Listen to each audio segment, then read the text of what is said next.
हमारी सरकार के एक बहुत बड़े विभाग ने थोड़े दिन पहले एक सर्वेक्षण किया है, इंडियन स्टैटिस्टिकल डिपार्टमेंट। इस संस्था की तरफ से, ये भारत सरकार की संस्था है, इन्होंने एक सर्वेक्षण किया है और वो सर्वेक्षण में उन्होंने जानकारी दी है कि 110 करोड़ लोगों के भारत में मात्र 33 करोड़ लोग ऐसे हैं जो चिकित्सा की सुविधा ले सकते हैं। मात्र 33 करोड़। इसको दूसरे सरल शब्दों में मैं कहूँ तो भारत में सिर्फ 33 करोड़ नागरिक ऐसे हैं जो चिकित्सा करा सकते हैं। वो चाहे एलोपैथी की हो, होम्योपैथी की हो, आयुर्वेद की हो, बायोकेमिक हो, नेचुरोपैथी की हो, योग या प्राणायाम की हो, या मैग्नेट थेरेपी की हो, जिनको वैकल्पिक चिकित्सा पद्धति के रूप में जाना जाता है। मात्र 33 करोड़ लोग भारत में ऐसे हैं जिनके पास इतने पैसे हैं कि वो अपनी इच्छा के डॉक्टर से चिकित्सा ले सकते हैं। इसका मतलब ये हुआ कि 77 करोड़ नागरिक ऐसे हैं इस देश में जिनके पास चिकित्सा की सुविधा उपलब्ध नहीं है। वो जो 77 करोड़ नागरिक हैं वो या तो किसी ओझा के पास जाते हैं, या तो कोई दुनिया के पास जाते हैं, या तो कोई पीर फकीर के पास जाते हैं, या किसी महात्मा साधु संत के पास जाते हैं, और जो भी उनको मिलता है उसी को सहर्ष चिकित्सा मानकर वो स्वीकार करते हैं। इसमें दुष्परिणाम भी होते हैं, कुछ कभी कभी अच्छे परिणाम भी आ जाते हैं। दुष्परिणाम ये होते हैं कि कई बार हजारों नहीं लाखों की संख्या में मौतें हो जाती हैं इस देश में। कुछ कभी कभी अच्छे परिणाम भी मिल जाते हैं। कोई पहुंचा हुआ पीर फकीर है, साधु महात्मा है, जिसको ज्ञान है, तो वो कभी उनको ठीक भी कर देते हैं। लेकिन 77 करोड़ नागरिकों का जो जीवन है वो सरकार की जानकारी के अनुसार बिना चिकित्सा के चलता है। मात्र 33 करोड़ नागरिक ही हैं जो चिकित्सा ले पाते हैं। ये जो 33 करोड़ नागरिक हैं, इनके बारे में एक सर्वेक्षण किया है सरकार ने।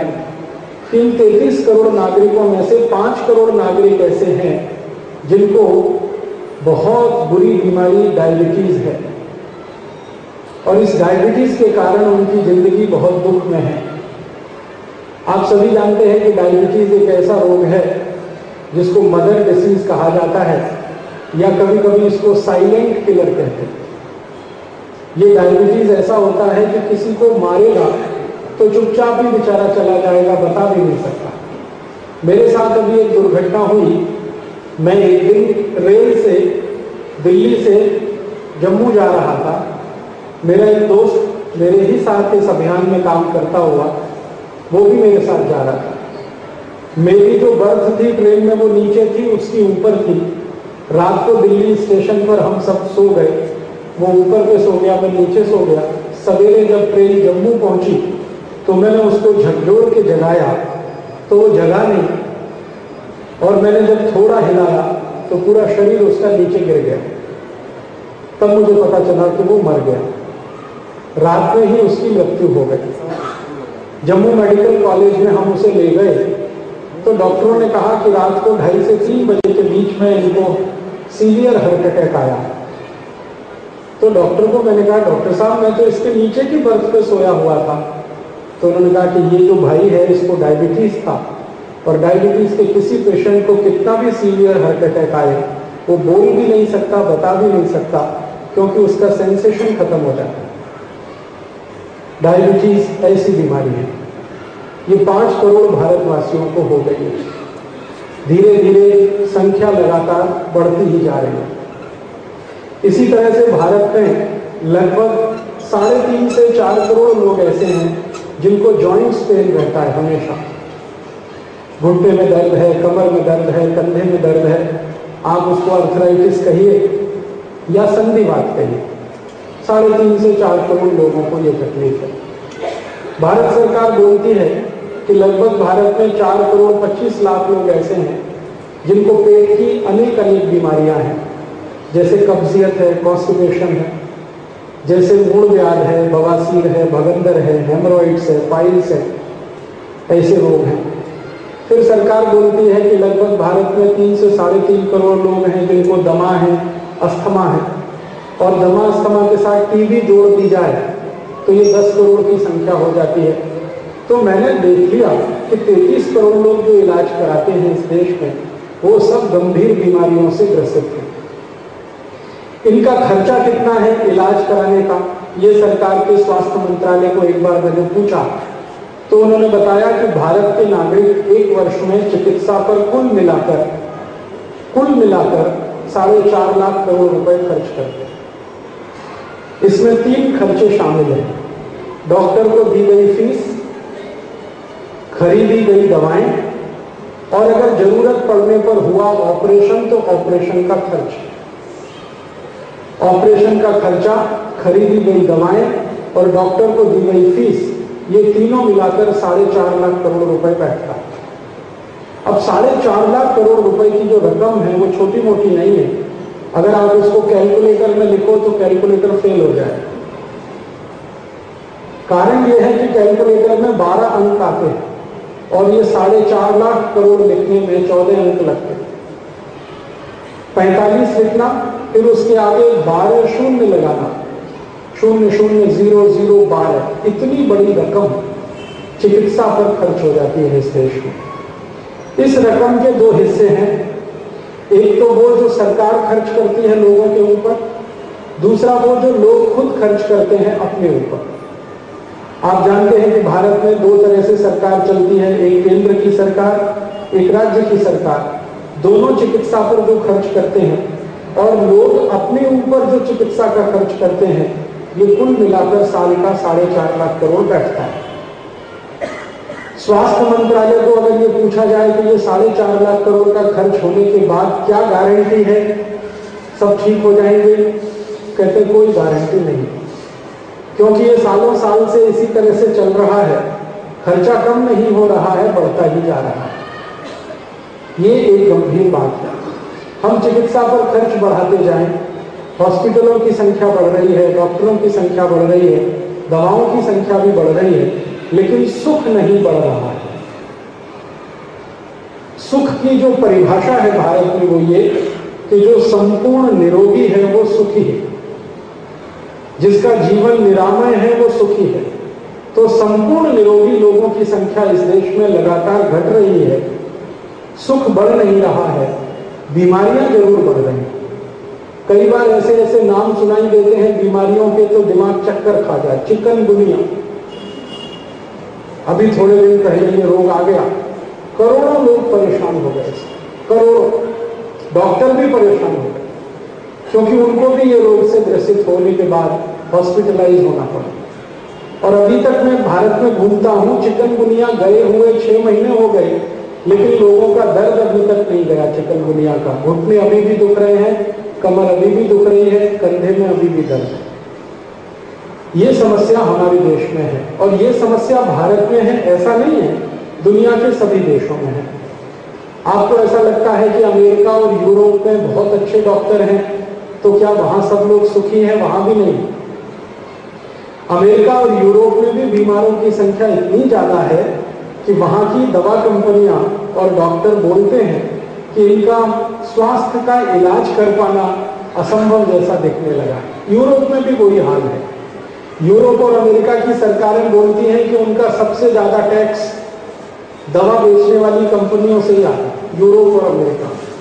इसका माने सबसे ज्यादा वहां कुछ बिकता है तो दवाएं ही बिकती हैं, और दवाएं अगर सबसे ज्यादा बिक रही हैं तो बीमार लोग सबसे ज्यादा हैं।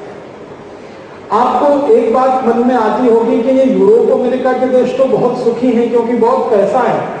मैं आपको ये बताने आया हूं कि पैसे से सुख नहीं खरीदा जा सकता। दुनिया में प्रति व्यक्ति सबसे ज्यादा जिसके पास पैसा है वो देश का नाम है स्विट्जरलैंड। दूसरे नंबर पर देश है डेनमार्क, तीसरे नंबर पर है स्वीडन। इन तीनों ही देशों में मनोरोगियों की संख्या दुनिया में सबसे ज्यादा है। मनोरोगी माने मानसिक रोगों के जो मरीज हैं वो सबसे ज्यादा स्विट्जरलैंड में है, डेनमार्क में है, नॉर्वे में है और स्वीडन में है। जबकि सबसे ज्यादा सुविधाएं इन्हीं 4 देशों में हैं। कभी आप डेनमार्क, नॉर्वे, स्वीडन जैसे देशों में प्रवास करें तो आपको लगेगा बाहर से देखकर कि सब स्वर्ग तो दुनिया का यहीं पर है। इतनी अच्छी सड़कें हैं वहां पर कि कहीं किलोमीटर पे किलोमीटर आप चले जाइए, सैकड़ों सैकड़ों किलोमीटर चले जाइए, सड़क में कहीं खड्डा नहीं मिलेगा, कहीं भी खड्डा नहीं है, हजारों किलोमीटर की सड़कें हैं। लेकिन मुझे हैरानी इस बात की होती है कि जिस देश की सड़कों पर एक खड्डा भी नहीं है, उस देश में कमर दर्द के सबसे ज्यादा मरीज हैं। कमर दर्द के सबसे ज्यादा मरीज स्वीडन में है, डेनमार्क में है, नॉर्वे में। वहां के लोगों को पूछो कि भैया तुम्हारी सड़क तो इतनी चिकनी है, सपाट है, गाड़ियां भी सबके पास हैं, कोई भी व्यक्ति ऐसा नहीं है जिसके पास 2 से कम गाड़ियां हो, कम से कम तो 2 हैं, अधिक से अधिक तो 10-10 गाड़ियां हैं एक एक परिवार में। तो गाड़ियों में ही चलना है, सड़कें एकदम प्लेन है, चिकनी है, फिर तुम्हें कमर दर्द कैसे होता है? हम हिंदुस्तानी सोच सकते हैं कि यहाँ सड़क नहीं होती है, खड्डे में से सड़क जाती है, खड्डे ही खड्डे होते हैं, तो बार बार गाड़ी ऊपर नीचे, तो हमें कमर दर्द हो तो समझ में आता है तुमको ये कमर दर्द कहां से आ गया? तो कहते हैं कि साहब सुविधाएं बढ़ने से स्वास्थ्य मिल जाए ये जरूरी नहीं होता है। सुविधाएं बहुत हो सकती हैं लेकिन आप सुखी हैं ये बिल्कुल नहीं है। दुनिया में सबसे ज्यादा टेलीफोन प्रति व्यक्ति फिनलैंड में है, छोटा सा देश है फिनलैंड, लेकिन सबसे ज्यादा मस्तिष्क के कैंसर उसी देश में पर कहते हैं। तो ये मैं बातें आपको सिर्फ ध्यान में लाने के लिए कह रहा हूं कि स्वास्थ्य का सुविधाओं से कोई संबंध नहीं है। हो सकता है आपके घर में बहुत सुविधाएं हों लेकिन रात को नींद ही नहीं आती हो, घंटों घंटों नहीं आती हो, 4-4 गोलियां खाने के बाद भी नहीं आती हो। ऐसे बहुत लोगों को मैंने देखा है, हजारों करोड़ की संपत्ति के मालिक हैं लेकिन 2 घंटे की नींद के लिए तरसते हैं कि उनको नींद आ जाए। कभी भी मैं उनके घर में जाता हूं तो एक ही बात कहते हैं, राजीव भाई कोई ऐसा फॉर्मूला बता दो कि नींद आ जाए। तो मैं उनसे कहता हूं ऐसा कोई फॉर्मूला नहीं है दुनिया। ऐसी स्थिति हमारे देश में है, दुनिया के सभी देशों में है। इस स्थिति को ठीक होना चाहिए, इस दृष्टि से मैं बहुत दिन से सोचता रहता हूं कैसे ठीक हो।